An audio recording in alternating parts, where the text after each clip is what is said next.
The panel will be moderated by John Daley, immediately to my right, who is a reporter with KSL 5 News.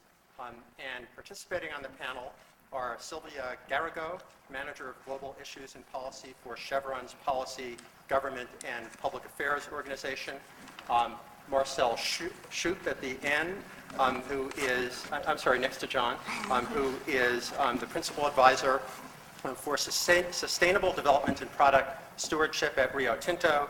And then in the center is Myron Wilson, who is the Director of the Office of Sustainability at the University of Utah. Please help me to welcome our panel.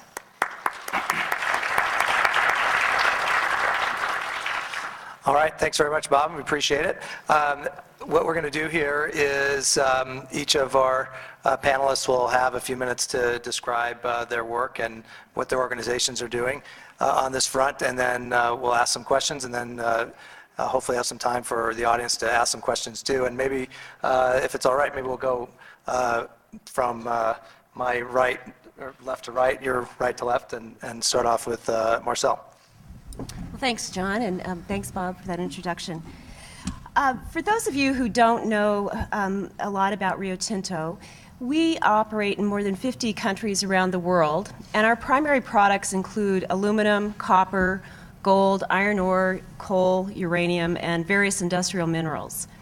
Now, about a decade ago, Rio Tinto made a commitment to integrate sustainable development business practices into the way we do our business. Now, historically, the mining industry hasn't always had the best performance when it comes to the environment or communities. But we recognize that we need to run our business in a way that is ethical and socially and environmentally responsible if we want to have continued access to resources, markets, and talent. Now, this isn't always easy, and there are certainly challenges as well as plenty of opportunities for improvement along the way. But factors such as geographic diversity, long-term investments, technical knowledge, give companies like Rio Tinto and others the opportunity to work with communities and governments and others towards a goal that regions are better off because we are there. Now, with the few minutes I have, I'd like to talk about a couple of examples of strategies that we're using to incorporate sustainable development practices into our business. And in particular, I'd like to talk about our water strategy and our biodiversity strategy, both of which we developed in consultation with external stakeholders and experts in the field. So let me talk about water first. Certainly, clean water is an increasingly scarce and valued resource given growing population demands on sustainable water practices and climatic factors. For a number of years, Rio Tinto has been working on improving the way we manage our water, but in 2005, we recognized that we needed a more holistic approach in order to account for the social, environmental, and economic aspects of water. So we adopted a strategy that has three overarching components. First, improving performance. So, for example, we have set targets around reducing our freshwater usage. The second component focuses on accounting for the value of water. Even though water sometimes has a cost, it is often undervalued. It's very difficult to take into consideration non-monetary values such as social, environmental, or ecosystem services. So we're looking at ways to incorporate or at least account for those values in some fashion when we make business decisions. Third, we're engaging with others on sustainable water management. So for example, we've worked with the Australian Minerals Council to develop a water accounting methodology for the mining industry. And we're exploring water certification programs, for example, with organizations like the Nature Conservancy. For Rio Tinto, our water strategy is a priority because we've recognized and we realize that future access to affordable water will depend on good, if not excellent, performance and the ability to be recognized for it. Now, I'd like to switch briefly to our biodiversity strategy. In 2004, we made a commitment to biodiversity. Our goal is aspirational. We want to have a net positive impact on biodiversity. Now, the challenge when you set a goal of having a net positive impact is how do you measure and account for biodiversity values, particularly when there are no global standards in place. Well, we have worked with a number of organizations and partners trying to develop some protocols for assessing impacts and analyzing what it would take to achieve net positive impact. And at the site level, sort of the overarching approach would be to first identify the important biological features both on and off site, looking at the species, the habitat and ecosystem services level, and then secondly, looking at the impacts that the mining operation or the infrastructure development would have on those biological features, and then third, developing a plan to mitigate those impacts. So first, looking at opportunities to avoid the impact at all, secondly, minimizing the impact where it can't be avoided, and then looking at rehabilitation and restoration also to reduce the impact. But then we would look at other opportunities around biodiversity offsets and positive conservation actions in order to move our impact to the positive side of the equation. Now, that might sound more simple than it really is because the devil's in the details. But certainly, it's probably best if I try to explain how we might do that on the ground. I'm going to give you a really quick example. And I'm hoping I still have 10 minutes, so I'll do this, not 10 more minutes. But we have a project in southeastern Madagascar. Our company, QMM, operates an ilmenite sands mine there. And ilmenite is used to produce titanium dioxide, which is a pigment in paints and other products.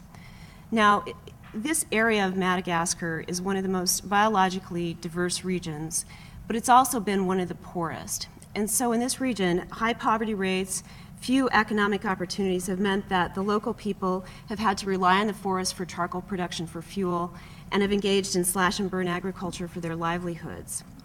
As a result, forest cover in the region has declined over 40% just in the 30 years between 1972 to 2002.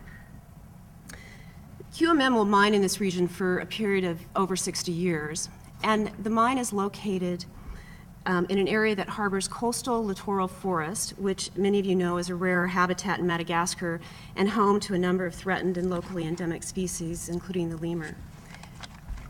For over 15 years, QMM worked with an independent advisory group of experienced scientists and specialists in Madagascar, and together they developed what became our pilot program, a way to assess and measure the impacts of the operation to biodiversity and determine how to achieve net positive impact.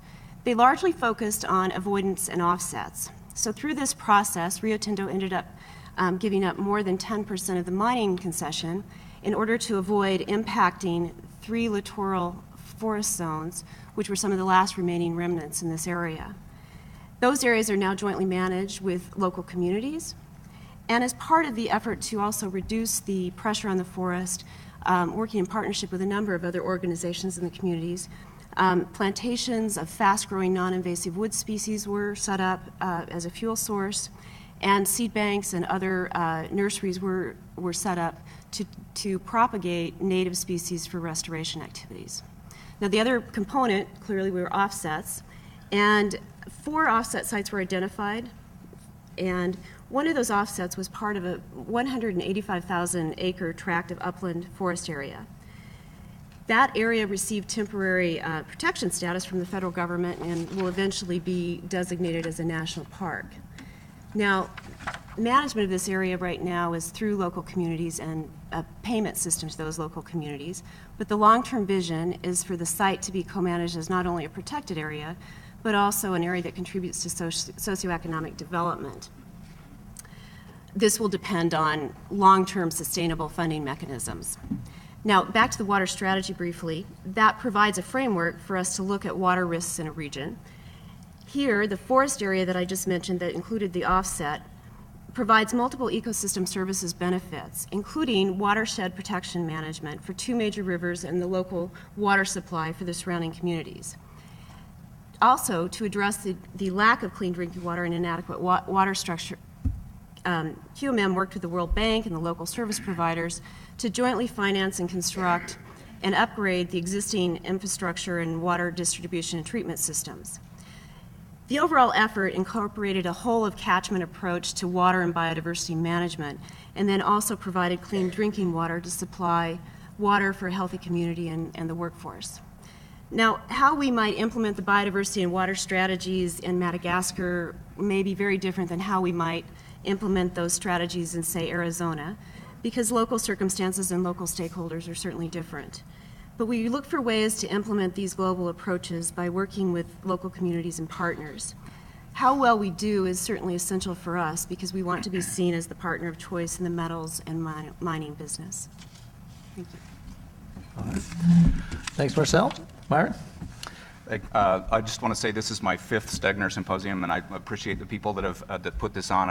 I look forward to it every year. I'm going to briefly, in 10 minutes or less, describe the work of hundreds of people over 10 plus years, so I'm going to go pretty quickly. I want to thank the many people that actually worked hard to create the Office of Sustainability, the late Dr. Craig Forrester, along with the members of our team, Jen and Marie and Whitney and Alex and Sophia, and many more that I'm not going to be able to mention. But in essence, our office's vision statement is to catalyze, connect, and communicate the campus. Pretty tall order. Many times what we find ourselves participating in is being practitioners of sustainability, trying to get things done on the ground to make a difference on our campus. So they've asked us to answer a couple of brief questions, and I'm going to answer them actually quite briefly. And the first is why it's important for corporations or our institution to play a role in sustainability. And actually, Ray Anderson of Interface believes that universities act too slowly to make a difference, and that really corporations are the only institutions that can make a difference. But in The Necessary Revolution, Peter Senge describes 3 guiding ideals for creating a more sustainable future. And the third one he mentions is the idea that all real change is grounded in new ways of thinking and perceiving. So I can't think of a more applicable way or institution for that new way of thinking to be incorporated into society. So the second question is whether or not the sustainability will affect our mission or our bottom line or our financial the financial impacts. And many people have discussed that a little bit. I'm sure many of you are familiar with the McKinsey report showing that many strategies actually return on investment. We could talk about triple bottom line and how we account things differently, but the one thing that actually was mentioned a little bit this morning is that if we want to be profitable or to have a wonderful institution, we need people who are highly motivated, engaged, and that really is going to be essential for us to be a good institution. And Amory Lovins from Rocky Mountain Institute, he had a wonderful quote that I enjoyed where he talked about the kind of employee that Rocky Mountain Institute attracts, where he says they're literate, numerate, self-propelled, fun, curious, possessing vision across boundaries. They have a high tolerance for ambiguity, and they're passionate about the mission. So and we noticed that with the students and the faculty and the staff that are engaged with our office, we noticed that exact, those type of criteria and characteristics that really make it a wonderful place to work and to get things done. So to move on briefly to some of the things that we're doing, we are in the middle of a climate action plan. President Young, a couple of years ago, signed the American College and University President's climate commitment to be climate neutral by 2050. It is quite a challenge. We have over 80, pushing 90 people from the campus, students, faculty, and staff, involved on climate, or what are we calling them, action teams in various topics, and so I'm just going to briefly mention some of the many strategies where we're looking, and actually many things are already underway. So, for example, recycling programs, dining services is doing more local foods. We have the campus gardens, the farmers market. We're excited next year is moving to a more central location on campus. On the energy efficiency side, the demand side, we have behavioral programs, lights out campaigns.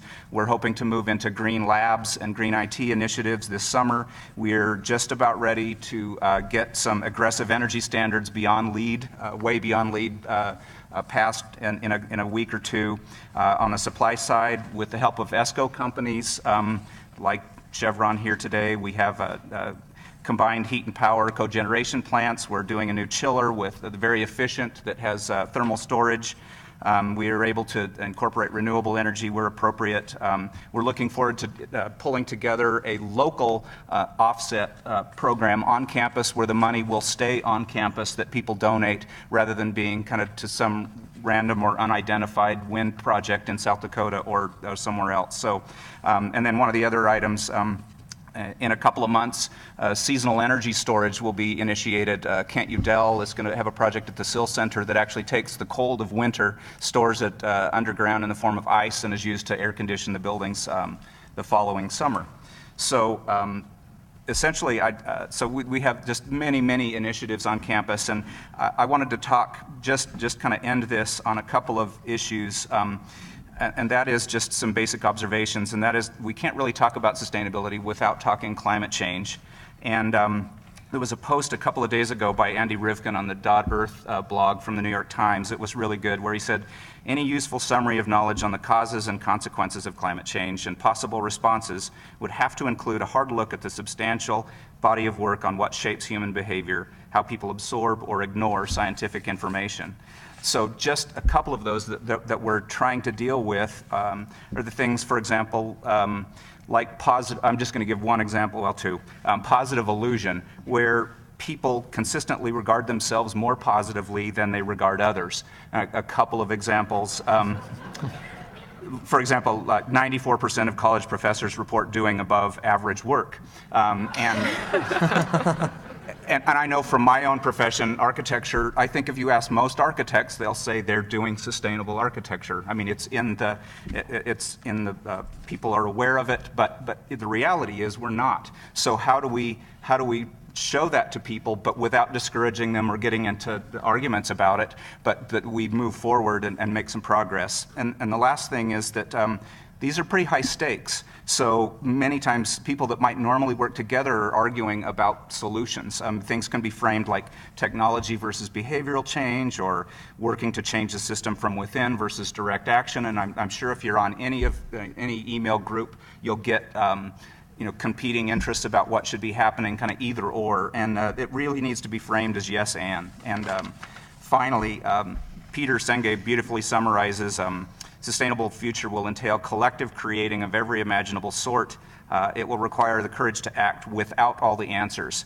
And Rob Hoskins in the Transition Town, I love the way he phrases it as a cheerful disclaimer. So we hope that our office can work on many of these projects, make a difference, but we're doing our best and trying to make a difference.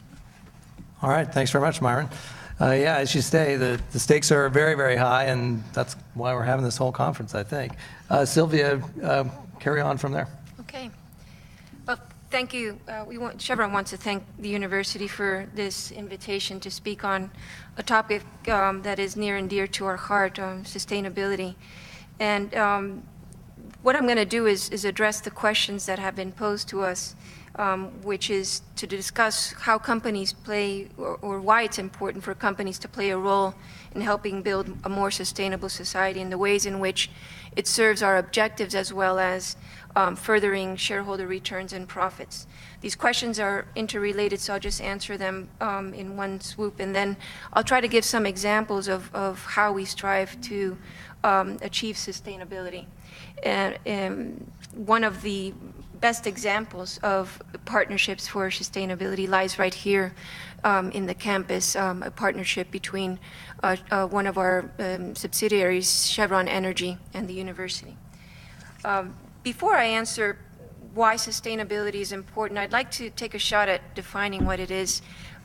We've already heard some very wise quotes from Peter Senge, which I completely agree with, but I'd like to take a step back and talk a little bit about that. In the 1980s, the Norwegian Prime Minister Gro Harlem Brundtland defined sustainability as meeting the needs of the present without compromising the ability of the future to meet their own needs. This definition is now used by the World Business Council for Sustainable Development. While we may differ on the degree of human impact, it is true that we are consuming some of our natural resources at a rate that is greater than our natural or human capacity to restore them.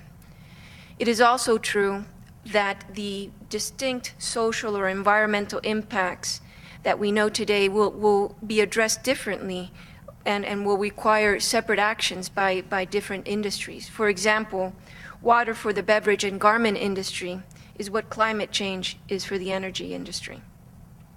To meet this definition or these principles of sustainability, Chevron strives to focus on societal or environmental issues that it has the capabilities to handle and that have direct relevance to our business, reputation, and potential exposure, and from which we can gain a license to operate in our host countries and a competitive advantage. This focus serves our business objectives and creates shareholder value. It sounds self-serving, but in reality, we think it's not.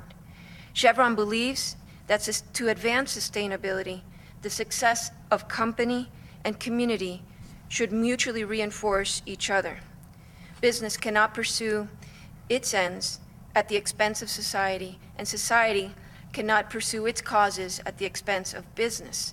Business, in fact, is the vehicle ultimately that creates healthy workforces, pays direct and indirect taxes to provide needed infrastructure, education, and social programs, and to improve or maintain our standard of living. With 130 years of operating history, our company has seen stakeholder and even shareholder expectations, technology, and operational challenges, operational practices change. It is clear to us that society and our host governments expect more from us and more from business, but we believe that these expectations should be shaped by three guiding concepts.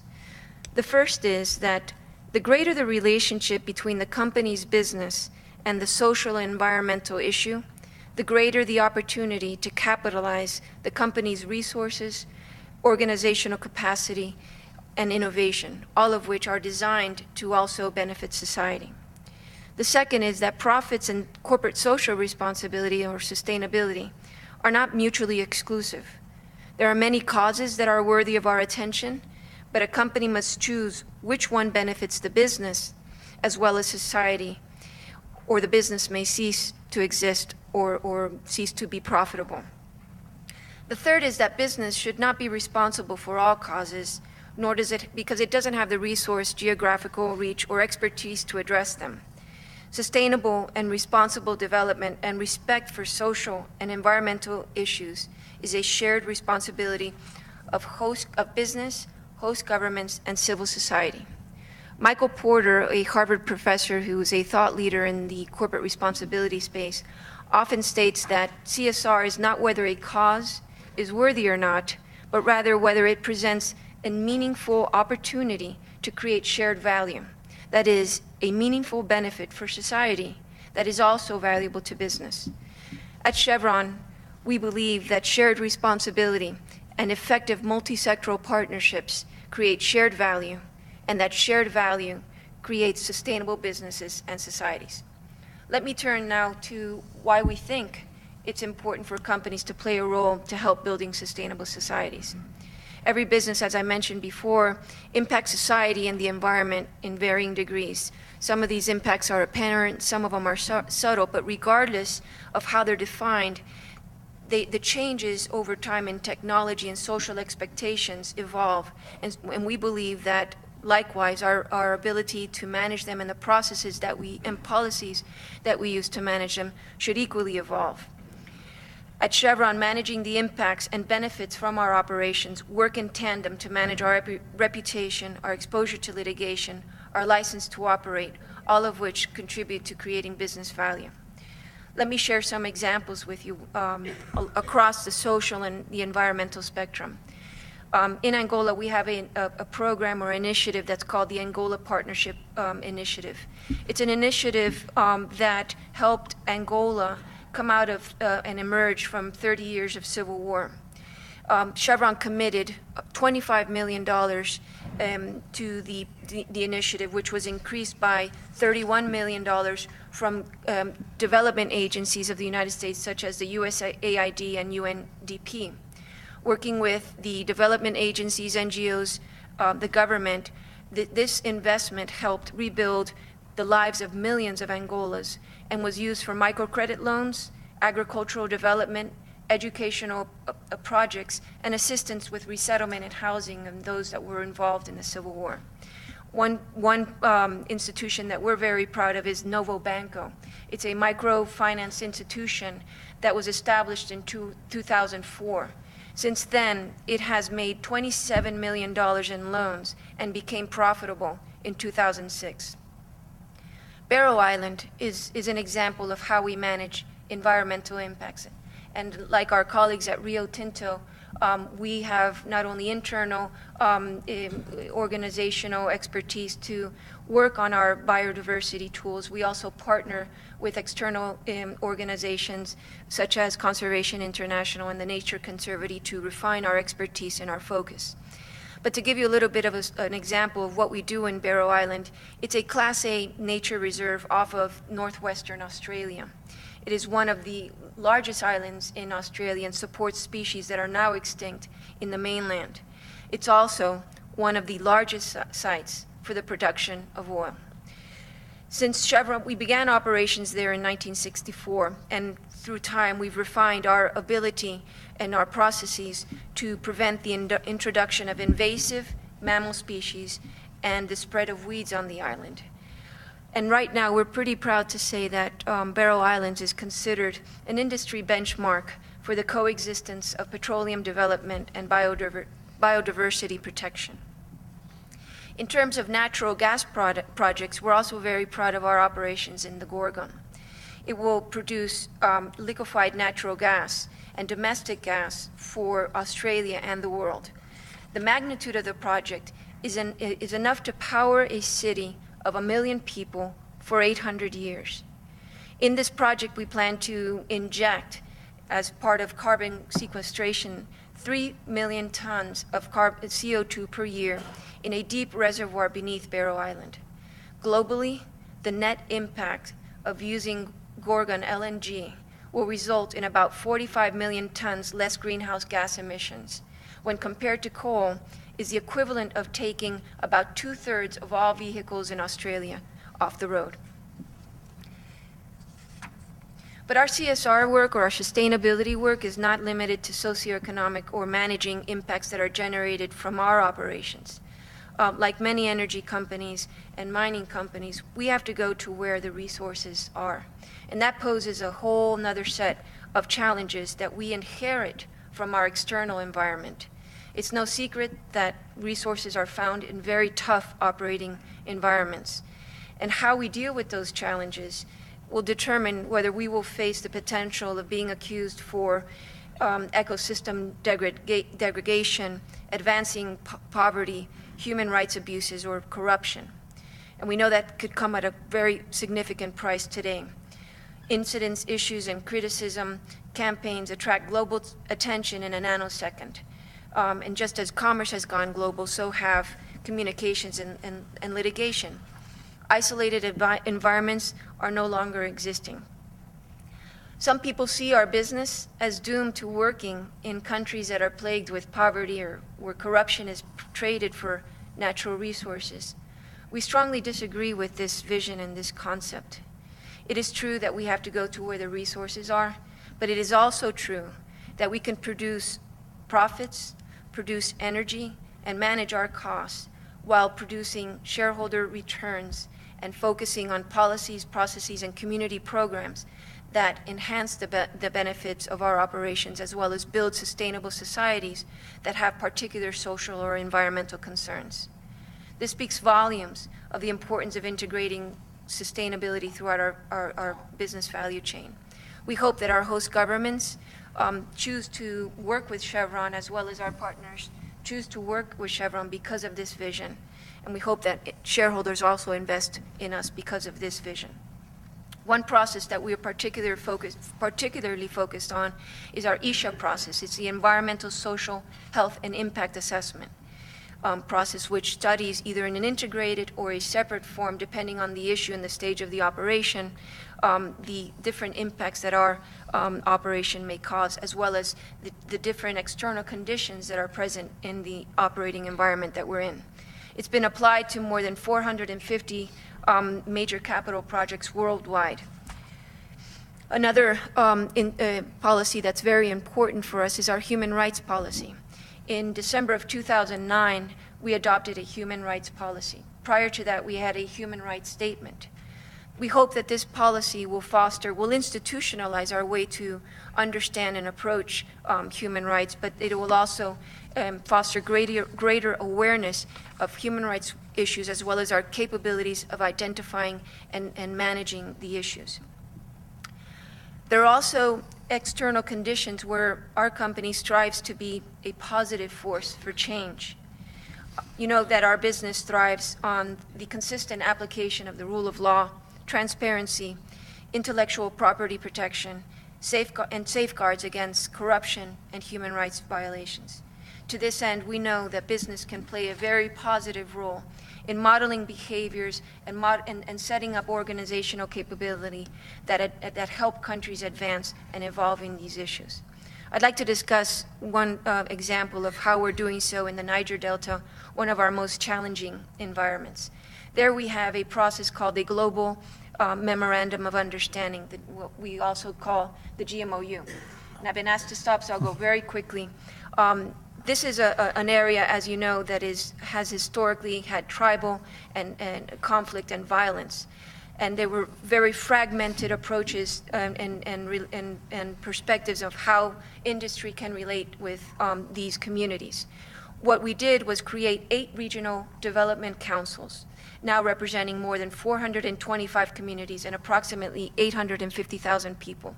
And through different guiding principles such as transparency, conflict mitigation, and accountability, we've been able to allow those regional councils to establish and select their priorities and manage the programs related to that.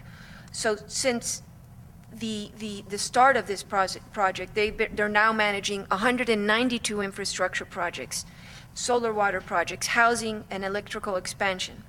And it's a particular source of pride and happiness for the company, because these communities, which previously resolved issues between themselves or with industry through conflict and even violence, are now working together for sustainable goals. So I'll end there. I got the flashcard of stop, and glad to answer any questions later on. I think one question probably for you, Sylvia, and for you, Marcel, would be, what are your companies doing to help the world turn to face the crisis of climate change? Obviously, you get a lot of criticism on that front, but also a lot of people would expect that corporations would help to lead the charge to solving these issues. Can you tell us what you're doing to try to do that? Okay, I'll go first, thanks. Well, several things. First of all, I would just say, from a U.S. perspective, Rio Tinto's been part of the U.S. Climate Action Partnership and has been advocating for a number of years that the U.S. adopt national legislation to put in place a market system to manage greenhouse gas emissions. And we continue to support that level of effort, and we're also focused on that from a global perspective. So would that mean cap and trade, or would you support a carbon tax? We've supported a market mechanism as the most cost-efficient way to reduce overall emissions. So. Well, Chevron is acutely aware that we are a carbon-intensive industry in a very carbon-constrained world, and there are a number of things that we do to guide policy, as well as manage our operations in a way that are responsible. One thing that we do, we have a number of programs internally as well as externally, an example of which is the University of Utah, to increase energy efficiency. We also invest in research, development, and improved technology. And in the policy arena, what we try to do is support flexible and economically sound policies and mechanisms.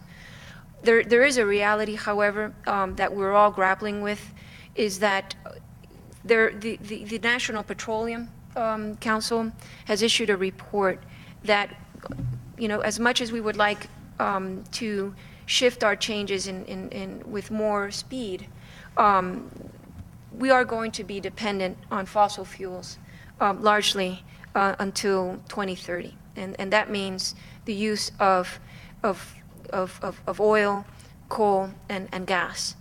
That being said, we are pursuing other fronts, investing in technologies that will help us understand what we can bring to market and what we can bring to scale economically. Do you see it as part of your responsibility? Obviously, in recent months, we've been deluged with stories about the so-called ClimateGate controversy. Do you see the corporate world having a responsibility in answering some of the questions about the reality of the climate science and the implications of what that climate science finds? Yes, we do. I mean, we leave the science in large measure to experts probably that are sitting in this room and in this university. We are acutely aware of the science, but we try to focus where our expertise and our organizational capacity lies. And you know, some examples of what we're doing, mentioned before, in Gorgon, we're devoting billions of dollars to carbon sequestration. I think it's one of the leading projects in this area. We also are dedicating billions of dollars to the production of geothermal energy, which is safe and carbon and doesn't emit carbons as other fossil fuels do. Or Myron, I saw you were nodding your head there. Did you have something to add? No. All right, Marcel. Oh, well, just to answer your question, I think Rio Tinto has for a long time accepted the science, and despite the controversy, we still think that climate change is something that is happening and will happen. And we are focused as well on a number of technological innovations.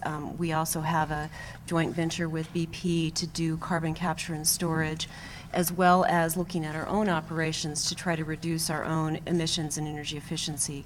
So I think that we recognize that if we wait until too long, the ability to make changes will be very hard, and it will affect not only our business but communities and people. And so we're very interested in seeing the discussions continue and policy move forward. How central would you say sustainability is to business decisions? Is it something that is, I know it may be hard to characterize in your huge multinational organizations, but do you see sustainability as being something that comes into decision making regularly, or is it something that despite the best attempts, is it something that's a little bit more of an afterthought? Well, as I said earlier, we have made a commitment to integrating sustainable development practices into the way we do business. And so we do take that into account when we make decisions. And we do that by looking at setting other policies and standards around communities, health, safety, environment. And when we make decisions, looking at how those issues affect those decisions. So it's a much broader look at how do we incorporate sustainable development than just saying we're going to incorporate that in our decision. And is that a change from, I don't know, 5, 10 years ago? How long, what's the time frame at which this change has been taking place? Well, in terms of the commitment, that was about a decade ago, but certainly for a long time, we've all had, we've had environmental policies, we've had communities policies and standards, but again, as we approach anything, we look for ways to continually improve. And I would say that we've got a lot more rigor to the way we approach the issues. We have assurance mechanisms in place because we also need to report to our board how we're doing. So what I would say is there's a lot more focus, a lot more understanding, and a lot more rigor to the approach. Myron? Yeah, I was going to just jump in that, as probably most of you know, the University of Utah is a very complex organization, and I think we're doing a better job in some areas on campus than others. I've only been there since last July, but for example, even in facilities management now, it's one of the sustainability and energy efficiency and those various topics. Energy efficiency mostly, but even sustainability is addressed with most decisions. And so I'm very encouraged that that's starting to spread. Been at the President's cabinet level a couple of times where they're very concerned, and it has to do sometimes with risk management, looking at where utility costs and other things are likely to increase faster than we have the money to pay for. But it's also about the broader sense of kind of triple bottom line aspects, so the full spectrum of sustainability. So it's getting a little bit better, but we're seeing progress. And your office didn't even exist at the university till just recently, correct? Yes, about, coming up on 3 years. And if you had a sustainable issue that rose to the highest levels, could you have access to the university president on that? Does it reach the highest levels of the university? It does. There's probably hundreds of directors. I'm director of the Office of Sustainability, and at the university there's hundreds of them, I would imagine. I didn't do a count, but we do have access and can get there if we think that there's an important issue. It's not always there. Sometimes decisions are made before our office is consulted. But for example, they were thinking of purchasing one property a couple of months ago, and they asked for our kind of input on that property, and we found out kind of there were some serious issues with that with regard to energy use, et cetera. So we're starting to see a change. I've just been informed we've got about 5 minutes left in this panel, and I really would like to give the audience a chance to ask some questions. I bet you'd like to ask some questions too. So stand up and raise your hands and grab a mic.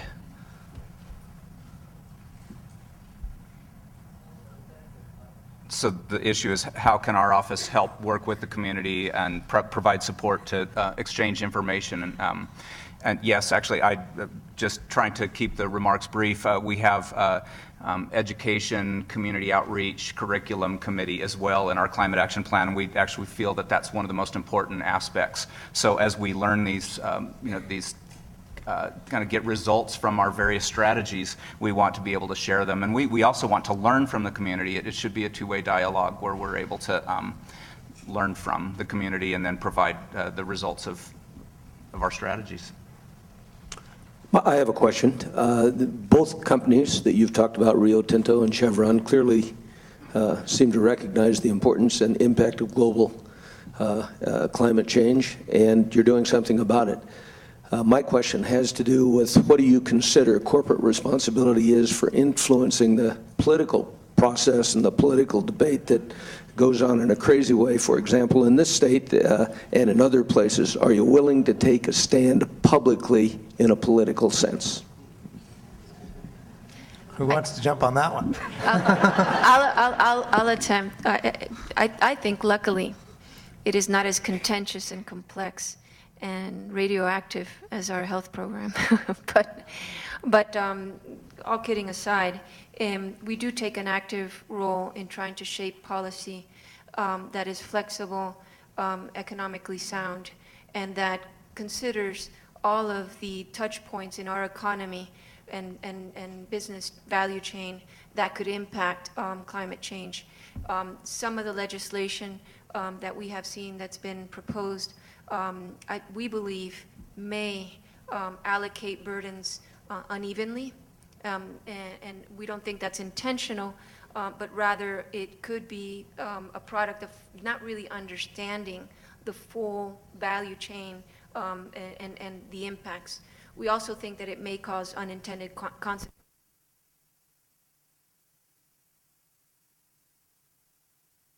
both state and federal, on the realities of our operations and our value chain.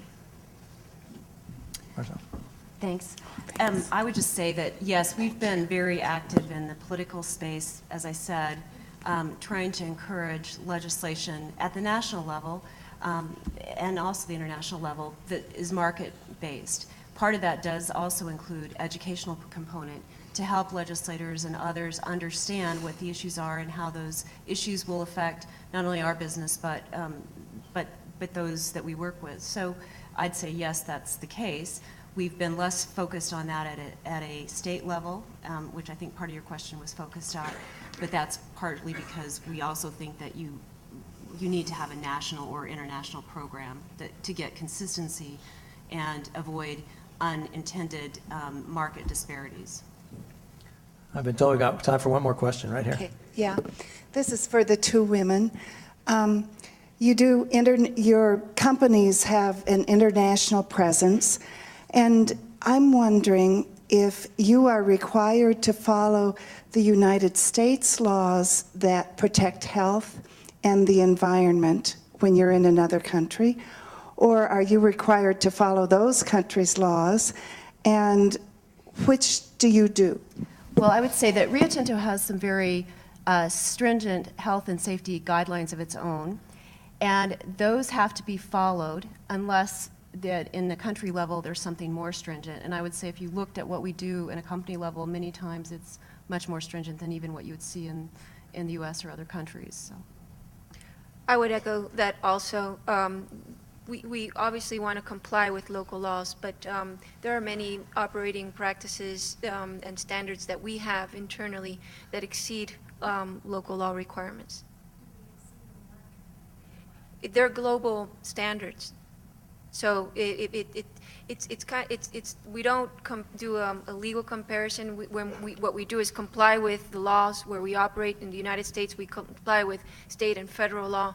In countries where we comply with local law, but there's always an overarching a requirement to comply with our company standards. Thank you, I answered and the please help me thank John and the panel for a very interesting discussion. Thank you.